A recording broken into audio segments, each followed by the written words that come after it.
प्रेम से बोलिए श्री सत्यनारायण भगवान की जय। हरे कृष्णा, राधे राधे। श्री हरि और माता लक्ष्मी आप सभी की मनोकामनाओं को पूर्ण करें। आइए रसपान करते हैं सभी की मनोकामनाओं को पूर्ण करने वाला सत्यनारायण भगवान की बड़ी ही पावन कथा और आरती। वीडियो के अंत में हम सुनेंगे श्री सत्यनारायण भगवान की पूजन सामग्री और पूजन विधि क्या है। श्री सत्यनारायण भगवान की बड़ी ही पावन कथा और आरती को प्रारंभ करने से पहले सभी अपने अपने मन में गौरी पुत्र गणेश, शिव, शिवा, वरुण, भगवान श्री हरि विष्णु और अपने कुल देवी देवताओं का ध्यान करते हुए पूरे भक्ति भाव और प्रसन्न चित्त मन से कथा का रसपान करते हैं। प्रेम से बोलिए श्री गौरी पुत्र गणेश की जय, श्री सत्यनारायण भगवान की जय, श्री माता लक्ष्मी की जय। श्री सत्यनारायण भगवान व्रत कथा प्रथम अध्याय प्रारंभ।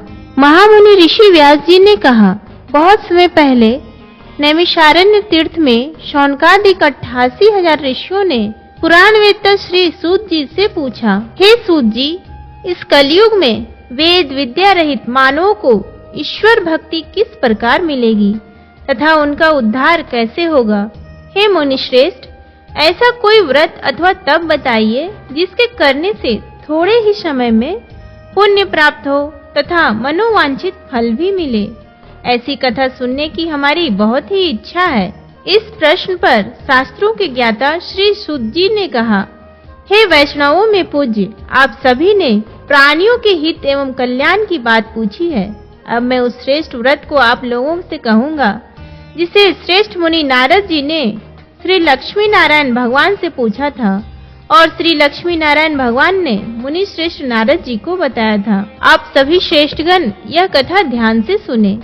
मुनि श्रेष्ठ नारद दूसरों के कल्याण हेतु सभी लोकों में घूमते हुए एक समय मृत्यु लोक में आ पहुँचे। यहाँ बहुत सी योनियों में जन्मे प्रायः सभी मनुष्यों को अपने कर्मानुसार अनेक कष्टों से पीड़ित देखकर उन्होंने सोचा कि किस यत्न के कारण से निश्चय ही प्राणियों के कष्टों का निवारण हो सकेगा। मन में ऐसा विचार कर श्री नारद विष्णु लोक गए। वहां श्वेत वर्ण और 4 भुजाओं वाले देवों के ईश नारायण, जिनके हाथों में चक्र, शंख, गदा और पद्म थे तथा वरमाला पहने हुए थे, को देखकर उनकी स्तुति करने लगे। नारद जी ने कहा, हे भगवान, आप अति शक्तिवान हैं। मन तथा वाणी भी आपको नहीं पा सकती। आपका आदि मध्य अंत भी नहीं है। आप निर्गुण स्वरूप सृष्टि के कारण भक्तों के कष्टों को नष्ट करने वाले हो। आपको मेरा शत शत नमन है। नारद जी से इस प्रकार की प्रार्थना सुनकर विष्णु भगवान बोले, हे योगीराज, आपके मन में क्या है? आपका किस कार्य हेतु यहाँ आना हुआ है? निसंकोच कहें। तब मुनि श्रेष्ठ नारद मुनि ने कहा, मृत्यु लोक में सब मनुष्य जो अनेक योनियों में पैदा हुए हैं, अपने अपने कर्मों द्वारा अनेक प्रकार के कष्टों के कारण दुखी हैं। हे स्वामी, यदि आप मुझ पर दया रखते हैं तो बताइए कि उन मनुष्यों के सब कष्ट थोड़े से ही प्रयत्न से किस प्रकार दूर हो सकते हैं। श्री विष्णु भगवान ने कहा, हे नारद, मनुष्यों की भलाई हेतु तुमने यह बहुत उत्तम प्रश्न किया है। जिस व्रत के करने से मनुष्य मोह से छूट जाता है, वह व्रत मैं तुमसे कहता हूँ। सुनो, अति पुण्य दान करने वाला स्वर्ग तथा मृत्यु लोक दोनों में दुर्लभ एक अति उत्तम व्रत है जो आज मैं तुमसे कहता हूँ। श्री सत्यनारायण भगवान का यह व्रत विधि विधान पूर्वक संपन्न करने पर मनुष्य इस धरती पर सभी प्रकार से सुख भोग कर मरणोपरांत मोक्ष को प्राप्त करता है। भगवान के ऐसे वचन सुनकर नारद मुनि बोले, हे भगवान, उस व्रत का विधान क्या है, फल क्या है? इससे पहले किसने यह व्रत किया है और किस दिन यह व्रत करना चाहिए? कृपया कर मुझे विस्तार से समझाएं। श्री विष्णु भगवान ने कहा, हे नारद, दुख, शोक एवं सभी प्रकार की व्याधियों को दूर करने वाला यह व्रत सब स्थानों पर विजय दिलाने वाला है। श्रद्धा और भक्ति के साथ किसी भी दिन मनुष्य संध्या के समय श्री सत्यनारायण भगवान की ब्राह्मणों और बंधुओं के साथ पूजा करें।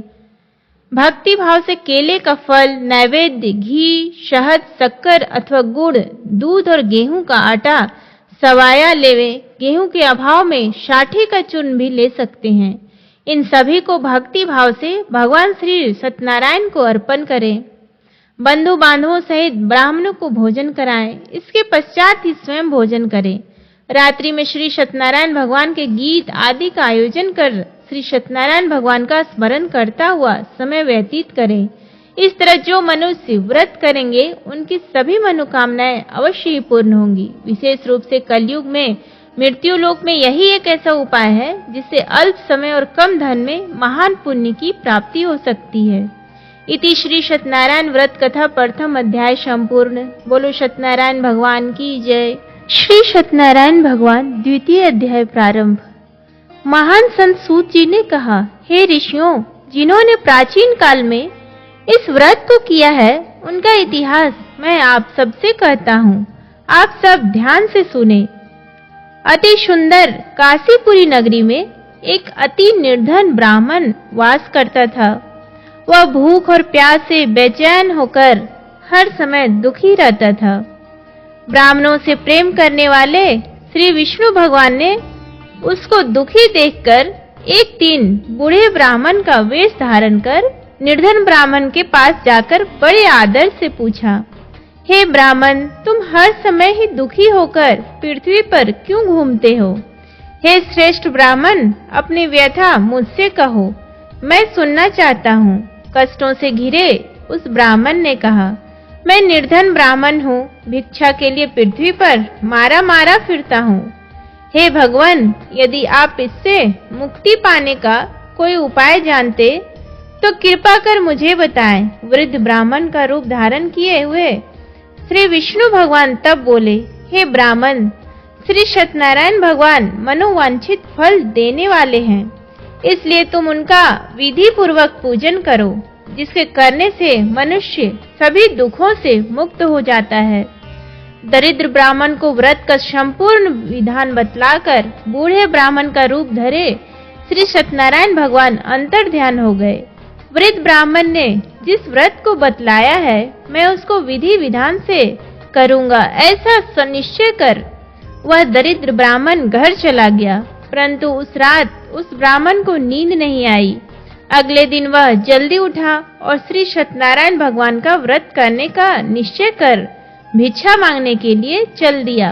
उस दिन उसको भिक्षा में अधिक धन मिला, जिससे उसने पूजा का सारा सामान खरीदा और घर आकर अपने बंधु बांधवों के साथ विधि पूर्वक भगवान श्री सत्यनारायण का व्रत किया।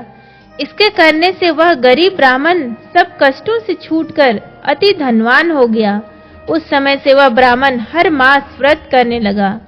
श्री सत्यनारायण भगवान के व्रत को जो शास्त्र विधि के अनुसार श्रद्धा पूर्वक करेगा वह सब कष्टों से छूटकर मोक्ष प्राप्त करेगा। जो भी मनुष्य श्री सत्यनारायण भगवान का व्रत करेगा वह सब कष्टों से छूट जाएगा। इस तरह नारद जी से श्री सत्यनारायण भगवान का कहा हुआ यह व्रत मैंने तुमसे कहा। हे श्रेष्ठ ब्राह्मणों, अब आप और क्या सुनना चाहते हैं मुझसे कहें।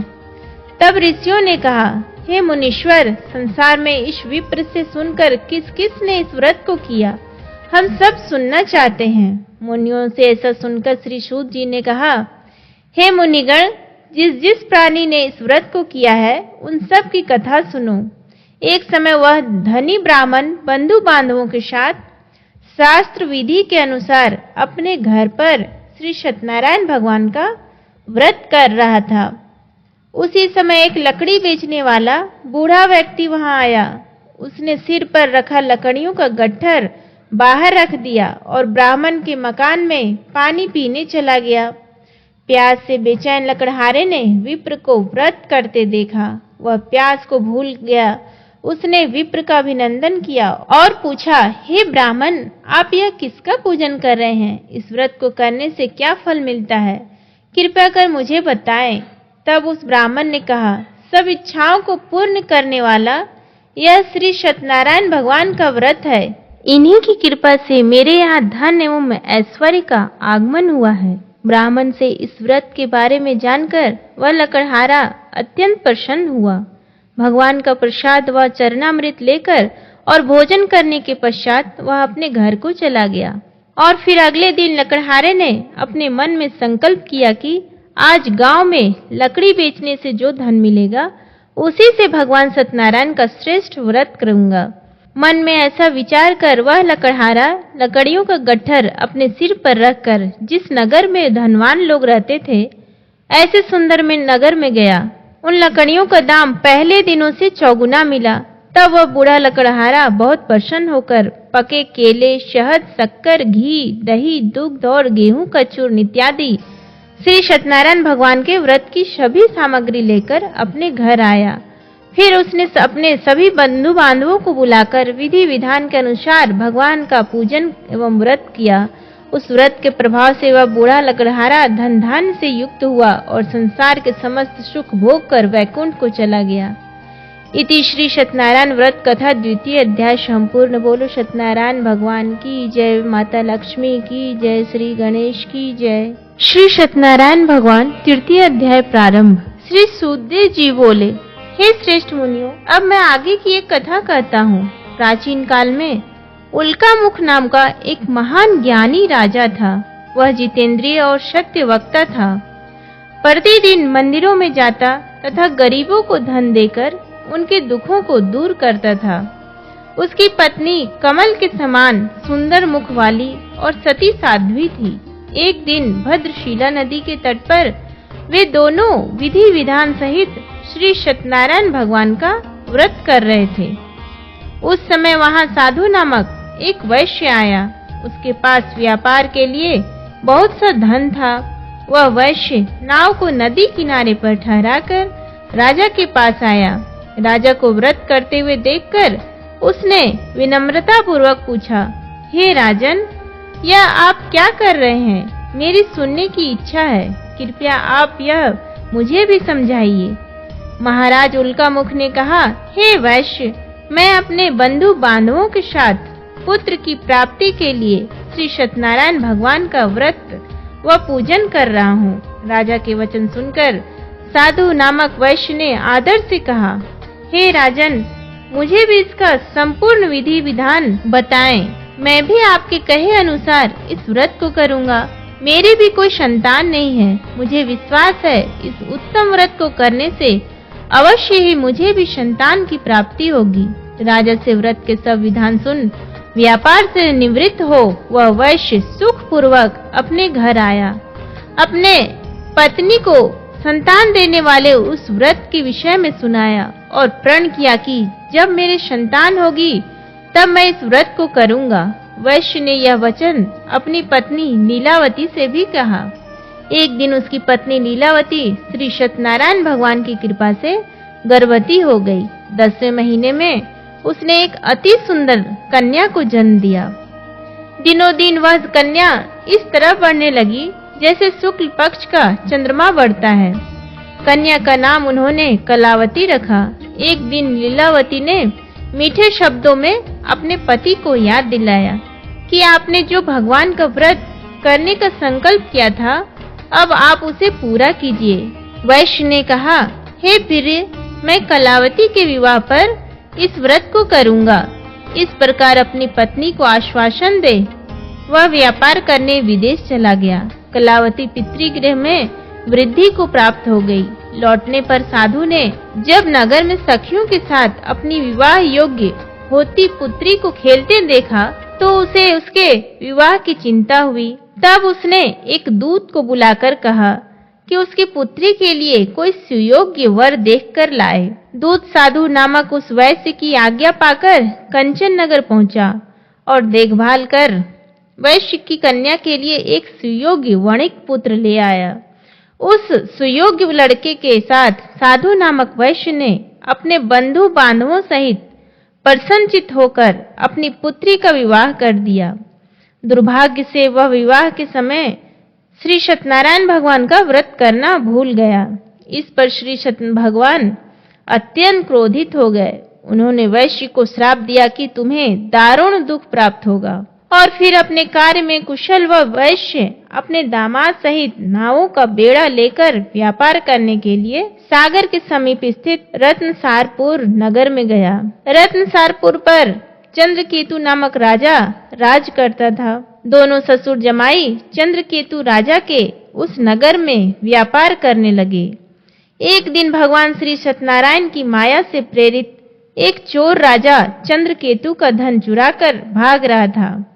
राजा के दूतों को अपने पीछे तेजी से आते देखकर चोर ने घबराकर राजा के धन को उस वैश्य की नाव में चुपचाप छुपा दिया, जहां वे ससुर जमाई ठहरे हुए थे, और भाग गया।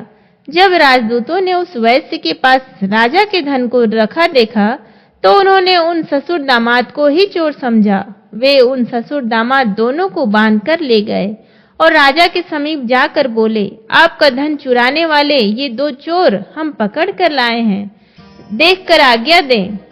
तब राजा ने बिना उस वैश्य की बात सुने उन्हें कारागार में डालने की आज्ञा दे दी। इस प्रकार राजा की आज्ञा से उनको कारावास में डाल दिया गया तथा उनका सारा धन भी छीन लिया गया। श्री सत्यनारायण भगवान के श्राप के कारण उस वैश्य की पत्नी लीलावती व पुत्री कलावती भी घर पर बहुत दुखी हुई। उनका सारा धन चोर चुरा कर ले गए। मानसिक व शारीरिक पीड़ा तथा भूख प्यास से अति दुखी हो भोजन की आस में कलावती एक ब्राह्मण के घर गई। उसने ब्राह्मण को श्री सत्यनारायण भगवान का व्रत विधि पूर्वक करते देखा। उसने कथा सुनी तथा श्रद्धा पूर्वक प्रसाद ग्रहण कर रात को घर आई। माता ने कलावती से पूछा, हे पुत्री, तू अब तक कहाँ रही? मैं तेरे लिए बहुत चिंतित थी। माता के शब्द सुन कलावती बोली, हे माता, मैंने एक ब्राह्मण के घर श्री सत्यनारायण भगवान का व्रत होते देखा है और मेरी भी उस उत्तम व्रत को करने की इच्छा है। माता ने कन्या के वचन सुनकर पति द्वारा व्रत करने का पूर्व में किया गया संकल्प याद करते हुए श्री सत्यनारायण भगवान के पूजन की तैयारी की। उसने बंधुओं सहित श्री सत्यनारायण भगवान का पूजन व व्रत किया और वर मांगा कि मेरे पति और दामाद शीघ्र ही घर लौट आए। साथ ही विनती की कि हे प्रभु, अगर हमसे कोई भूल हुई हो तो हम सबका अपराध क्षमा करो। श्री सत्यनारायण भगवान इस व्रत से प्रसन्न हो गए। उन्होंने राजा चंद्रकेतु को स्वप्न में दर्शन देकर कहा, हे राजन, जिन दो वैश्यों को तुमने बंदी बना रखा है वे निर्दोष हैं, उन्हें प्रातः ही छोड़ दो। उनका सब धन जो तुमने अधिग्रहित किया है लौटा दो, अन्यथा मैं तुम्हारा राज्य, धन, पुत्रादि सब नष्ट कर दूंगा। राजा से ऐसे वचन कहकर भगवान अंतर ध्यान हो गए और फिर प्रातःकाल राजा चंद्रकेतु ने दरबार में सबको अपना स्वप्न सुनाया और सैनिकों को आज्ञा दी कि दोनों वैश्यों को कैद से मुक्त कर दरबार में ले आए। दोनों ने आते ही राजा को प्रणाम किया। राजा ने कोमल वचनों में कहा, हे महानुभावों, तुम्हें अज्ञातवश ऐसा कठिन दुख प्राप्त हुआ है, अब तुम्हें कोई भय नहीं है, तुम मुक्त हो। ऐसा कहकर राजा ने उनको नए नए वस्त्र आभूषण पहनाए तथा उनका जितना धन लिया था उससे दुगुना लौटाकर आदर से विदा किया। दोनों वैश्य अपने घर को चल दिए। इति श्री सत्यनारायण व्रत कथा 3 अध्याय संपूर्ण। बोलो श्री सत्यनारायण भगवान की जय।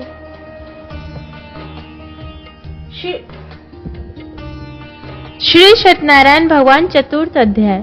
सूत जी ने आगे कहा, वैश्य ने यात्रा प्रारंभ की और अपने नगर की ओर चला। उनके थोड़ी दूर आगे बढ़ने पर दंडी वेशधारी श्री सत्यनारायण भगवान ने उसकी परीक्षा लेने हेतु उससे पूछा, हे वैश्य, तेरी नाव में क्या है? अभिमानी वणिक हंसता हुआ बोला, हे दंडी, आप ऐसा क्यों पूछ रहे हो? क्या धन लेने की कामना है? मेरी नाव में तो बेल और पत्ते भरे हैं। वैश्य के ऐसे वचन सुनकर दंडी वेशधारी श्री सत्यनारायण भगवान बोले, तुम्हारा ही वचन सत्य हो। ऐसा कहकर वे वहां से चले गए और कुछ दूर जाकर समुद्र के तट पर बैठ गए कि वह अभी माफी मांगने तथा अपना पश्चाताप करने आता होगा। दंडी महाराज के जाने के पश्चात वैश्य ने नित्य क्रिया से निवृत्त होने के बाद नाव को ऊंची उठी देखकर अचंभा किया तथा नाव में बेल पत्ते आदि देखकर मूर्छित हो जमीन पर गिर पड़ा।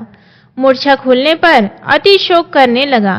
तब उसके दामाद ने कहा, आप शोक ना करें, यह दंडी महाराज का श्राप है, अतः हमें उनकी शरण में ही चलना चाहिए, वही हमारे दुखों का अंत करेंगे। दामाद के वचन सुनकर वह वैश्य दंडी भगवान के पास पहुंचा और अत्यंत भक्ति भाव से पश्चाताप करते हुए बोला, मैंने जो आपसे असत्य वचन कहे थे उनके लिए मुझे क्षमा करें। ऐसा कहकर वह शोकातुर हो रोने लगा। तब दंडी भगवान बोले, हे वणिक पुत्र, मेरी आज्ञा से ही बार बार तुझे कष्ट प्राप्त हुआ है, तू मेरी पूजा से विमुख हुआ है। तब उस वैश्य ने कहा, हे भगवान, आपकी माया को ब्रह्मा आदि देवता भी नहीं जान पाते, तब मैं मूर्ख भला कैसे जान सकता हूँ। आप प्रसन्न होइए, मैं अपनी क्षमता अनुसार आपकी पूजा करूंगा। मेरी रक्षा कीजिए और मेरी नौका को पहले के समान धन से परिपूर्ण कर दीजिए। उसके भक्ति से परिपूर्ण वचन सुनकर श्री सत्यनारायण भगवान प्रसन्न हो गए और उसकी इच्छा अनुसार वर देकर अंतर ध्यान हो गए। तब ससुर व दामाद दोनों ने नाव पर आकर देखा कि नाव धन से पुनः परिपूर्ण है। फिर वह विधि विधान से भगवान श्री सत्यनारायण का पूजन कर साथियों सहित अपने नगर को चला गया। जब वह अपने नगर के निकट पहुंचा, तब उसने एक दूत को अपने घर भेजा। दूत ने साधु नामक वैश्य के घर जाकर उसकी पत्नी को नमस्कार किया और कहा, आपके पति अपने जामाता सहित इस नगर के समीप आ गए हैं। लीलावती और उसकी कन्या कलावती उस समय भगवान की पूजा कर रही थी। दूत का वचन सुनकर साधु की पत्नी ने बड़े हर्ष के साथ श्री सत्यनारायण भगवान का पूजन पूर्ण किया और अपनी पुत्री से कहा, मैं अपने पति के दर्शन को जाती हूँ, तू पूजन पूर्ण कर शीघ्र आ जाना।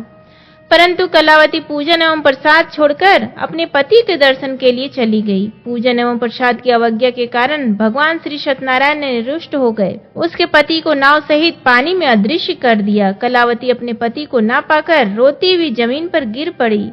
नौका को डूबा हुआ तथा कन्या को रोती हुई देख साधु नामक वैश्य द्रवित हो बोला, हे प्रभु, मुझसे या मेरे परिवार से अज्ञानतावश जो अपराध हुआ है उसे क्षमा करें। उसके ऐसे वचन सुनकर श्री सत्यनारायण भगवान प्रसन्न हो गए। आकाशवाणी हुई, हे वैश्य, तेरी पुत्री मेरा प्रसाद छोड़कर आई है, इसलिए इसका पति अदृश्य हुआ है। यदि वह घर जाकर प्रसाद ग्रहण कर लौटे तो इसका पति अवश्य मिलेगा। आकाशवाणी सुनकर कलावती ने घर पहुंचकर प्रसाद ग्रहण किया और फिर आकर अपने पति को पूर्ण रूप में पाकर वह अति प्रसन्न हुई तथा उसने अपने पति के दर्शन किए। तत्पश्चात साधु वैश्य ने वही बंधु बांधवों सहित भगवान श्री सत्यनारायण का विधि पूर्वक पूजन किया। वह इस लोक के सभी प्रकार के सुख भोग कर अंत में मोक्ष को प्राप्त हुआ। इति श्री सत्यनारायण व्रत कथा चतुर्थ अध्याय संपूर्ण। बोलो सत्यनारायण भगवान की जय। श्री सत्यनारायण भगवान व्रत कथा पंचम अध्याय। श्री सूत जी बोले, हे ऋषिगण, मैं एक और कथा कहता हूँ, आप सभी ध्यान से सुनो। सदा प्रजा के लिए चिंतित तुंगध्वज नाम का एक राजा था। उसने भगवान सत्यनारायण का प्रसाद त्याग कर बहुत कष्ट पाया। एक समय राजा वन में वन्य पशुओं को मारकर बड़ के वृक्ष के नीचे आया। वहां उसने ग्वालों को भक्ति भाव से बंधु बांधवों सहित श्री सत्यनारायण जी का पूजन करते देखा, परंतु राजा देखकर भी अभिमान के कारण ना तो वहां गया और ना ही श्री सत्यनारायण भगवान को नमस्कार ही किया। जब ग्वालों ने भगवान का प्रसाद उसके सामने रखा तो वह प्रसाद छोड़कर अपने नगर को चला गया। नगर में पहुंचकर उसने देखा कि उसका सारा राज्य नष्ट हो गया है। वह समझ गया कि यह सब भगवान श्री सत्यनारायण के रुष्ट होकर किया गया है। तब वह वन में वापस आया और ग्वालों के समीप जाकर विधि पूर्वक पूजन कर प्रसाद ग्रहण किया तो श्री सत्यनारायण भगवान की कृपा से सब कुछ पहले जैसा ही हो गया और लंबे समय तक सुख भोग कर मरणोपरांत वह मोक्ष को प्राप्त हुआ। जो मानव इस श्रेष्ठ दुर्लभ व्रत को करेगा, श्री सत्यनारायण भगवान की कृपा से उसे धन धान की कोई कमी नहीं होगी। निर्धन धनी और बंदी बंधनों से मुक्त होकर निर्भय हो जाता है। संतानहीन को संतान प्राप्त होती है तथा सब इच्छाएं पूर्ण कर अंत में वह बैकुंठ धाम को जाता है। अब उनके बारे में भी जानिए जिन्होंने पहले इस व्रत को किया। अब उनके दूसरे जन्म की कथा भी सुनिए। शतानंद नामक वृद्ध ब्राह्मण ने सुदामा के रूप में जन्म लेकर श्री कृष्ण की भक्ति एवं सेवा कर वैकुंठ धाम को प्राप्त किया। उल्कामुख नामक महाराज राजा दशरथ बने और श्री रंगनाथ का पूजन कर मोक्ष को प्राप्त हुए। साधु नाम के वैश्य ने धर्मात्मा व शक्ति प्रतिज्ञ राजा मोरध्वज बनकर अपने पुत्र को आरे से चीर कर बैकुंठ धाम प्राप्त किया। महाराज तुंगध्वज स्वयंभू मनु बने। उन्होंने बहुत से लोगों को भगवान की भक्ति में लीन कराकर वैकुंठ धाम प्राप्त किया। लकड़हारा अगले जन्म में गुह नामक निषाद राजा बना, जिसने राम के चरणों की सेवा कर अपने सभी जन्मों को संवार लिया। इति श्री सत्यनारायण व्रत कथा पंचम अध्याय संपूर्ण। बोलो श्री सत्यनारायण भगवान की जय। आइए अब हम प्रारंभ करेंगे आरती। ओम जय जगदीश हरे, स्वामी जय जगदीश हरे। भक्त जनों के संकट, भक्त जनों के संकट क्षण में दूर करे। ओम जय जगदीश हरे। जो ध्यावे फल पावे, दुख विनसे मन का। सुख संपत्ति घर आवे, कष्ट मिटे तन का। ओम जय जगदीश हरे। मात पिता तुम मेरे, शरण गहूँ किसकी। तुम बिन और न दूजा, आस करूं जिसकी। ओम जय जगदीश हरे। तुम पूर्ण परमात्मा, तुम अंतर्यामी। पार ब्रह्म परमेश्वर, तुम सबके स्वामी। ओम जय जगदीश हरे। तुम करुणा के सागर, तुम पालन करता। मैं मूरख खल कामी, कृपा करो भरता। ओम जय जगदीश हरे। तुम हो एक अगोचर, सबके प्राणपति। किस विधि मिलूं दया मैं तुमको, मैं कुमति। ओम जय जगदीश हरे। दीन बंधु दुख हरता, तुम ठाकुर मेरे। करुणा हस्त बढ़ाओ, द्वार पड़ा तेरी। ओम जय जगदीश हरे। विषय विकार मिटाओ, पाप हरो देवा। श्रद्धा भक्ति बढ़ाओ, संतन की सेवा। ओम जय जगदीश हरे। श्री जगदीश जी की आरती जो कोई नर गावे। कहत शिवानंद स्वामी, सुख संपत्ति पावे। ओम जय जगदीश हरे।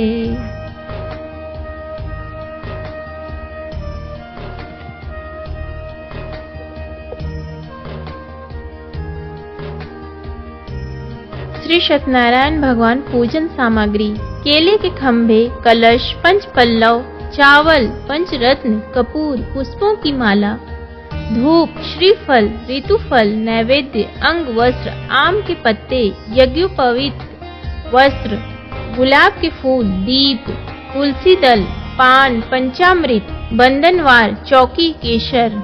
पूजन विधि: श्री सत्यनारायण भगवान व्रत करने वाला पूर्णिमा एवं संक्रांति के दिन किसी भी समय स्नान आदि कर्मों से निवृत्त होकर पूजा स्थल में आसन पर बैठकर श्रद्धा पूर्वक श्री गणेश, वरुण, गौरी, विष्णु आदि सभी देवताओं का स्मरण कर पूजन करें तथा संकल्प ले कि मैं सदा श्री सत्यनारायण भगवान की पूजा तथा कथा श्रवण करूंगा। फूल हाथ में लेकर श्री सत्यनारायण भगवान का ध्यान करें।